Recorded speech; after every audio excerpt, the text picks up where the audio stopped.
가장 많이 질문하는 내용인데요. 중대재해가 발생됐다고 무조건 사업주와 경영 책임자가 처벌을 받는 건 아닙니다. 우리 이 법에서 보면은 사업주나 경영 책임자가 안전보건조치 의무를 게을리하지 아니한 경우에 대해서는 처벌을 할 수 없도록 규정을 하고 있고요. 그렇다면은 사업주나 경영 책임자의 안전보건조치 의무를 이행했냐가 상당히 중요한 이슈일 수 있습니다.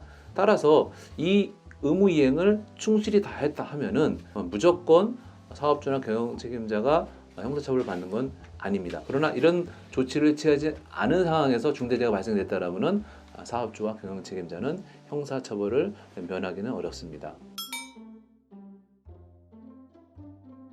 사업장에서 사망재해가 발생이 되면은 산업안전보건법과 형법과 이번에 제정된 중대재해기업처벌법에 의해서 조사와 처벌을 받게 됩니다. 그런데 이 세 법은 처벌 대상과 수위가 각각 다르게 규정하고 있는데요. 처벌 대상으로 본다면 산업안전보건법은 안전보건관리 책임자 또는 안전보건총괄 책임자인데요. 보통 공장장이나 또는 건설 현장 같은 경우는 원하청 소장님이 안전보건관리 총괄 책임자로서 처벌 대상이 되고요.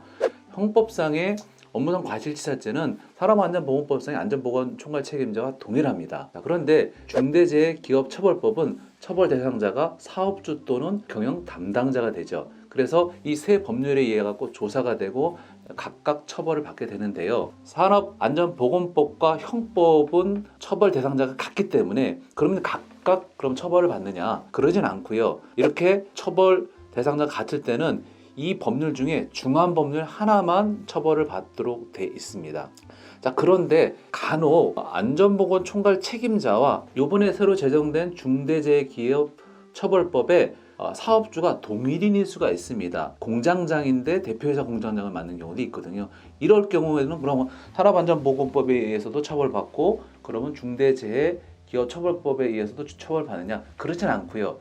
이중 중한 법인 중대재해기업처벌법에 의해서 처벌을 받기 때문에 사망자가 났다라면 1년 이상의 징역, 10억 이하의 벌금형을 받게 됩니다.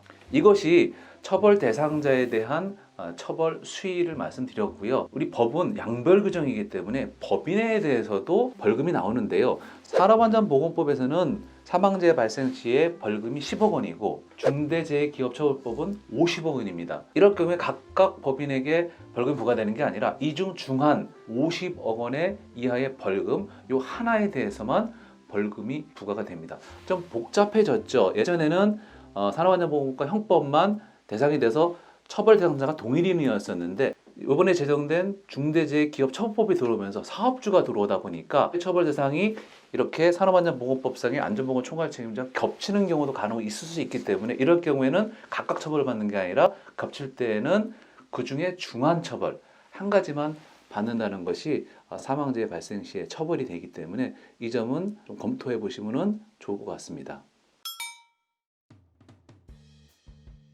제3자에게 도급 용역 위탁을 준 경우 제3자의 사업장에서 중대재해가 발생됐다고 그 도급을 준 업체가 무조건 처벌을 받는 건 아니고요. 그 사업장의 시설이나 설비, 장비 등을 실질적으로 지배하고 관리 책임이 있다 하면은 책임을 지지만은 그렇지 않다 하면은 동시에 같이 처벌을 받지는 않습니다. 이런 경우 이러겠죠. 도급을 줬는데 장소도 다르고 어떤 지역도 다른 데서 그 도급 업무를 했다. 거기서 발생된 만약에 중대재해를 한다라면은 도급을 준 이 원 도급자는 별도로 이 법에 의해서 처벌을 받지는 않습니다.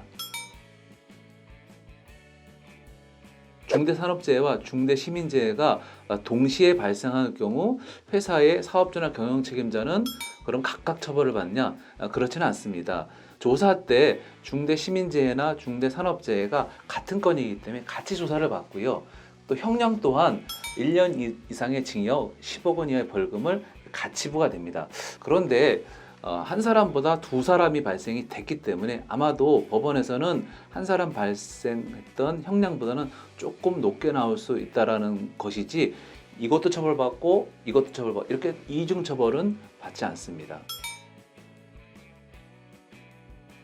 이번에 법만 제정이 되어 있기 때문에 정확히는 알 수는 없습니다. 그러나 시행령이 나온다라면은 이 중대재해 기업 처벌에 관련된 조사를 노동부에서 할 것인지 아니면 경찰에서 할 것인지가 아마 명확해질 텐데, 중대재해 개념 자체가 중대산업재해와 중대시민재해가 같이 있기 때문에, 만약 중대산업재해만 있다면 아마 노동부에서 조사하는 것이 맞을 텐데 시민재해까지 있기 때문에 아마도 경찰에서 조사가 되고 이 모든 것들이 이루어질 것으로 보여집니다. 그렇다면 경찰에서는 이 중대재해로 인해서 형법상의 업무상 과실치사죄도 조사하게 되고, 이거는 행위자에 대한 조사가 될 거고요. 그 다음에 중대재해 기업 처벌법에 따른 처벌 대상자인 사업주나 경영책임자의 조사도 경찰에서 이루어질 것으로 예상이 됩니다.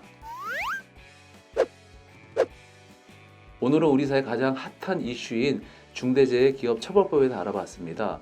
이 법이 잘 만들어졌다고 보여졌는데 자세히 보니 허점이 너무 많습니다. 과연 이 법으로 우리 사회에 중대재해 발생됐을 때 사업주와 경영 책임자를 처벌할 수 있는지 의문이 되는 조문도 많이 있기 때문에 앞으로 이런 허점들이 잘 보완되고 법률 제정 과정에서 많은 연구가 필요할 것 같습니다. 궁금한 사항은 유튜브에 댓글을 남겨주시거나 블로그에 들어오셔서 내용을 참조해 주시면 감사하겠습니다. 감사합니다.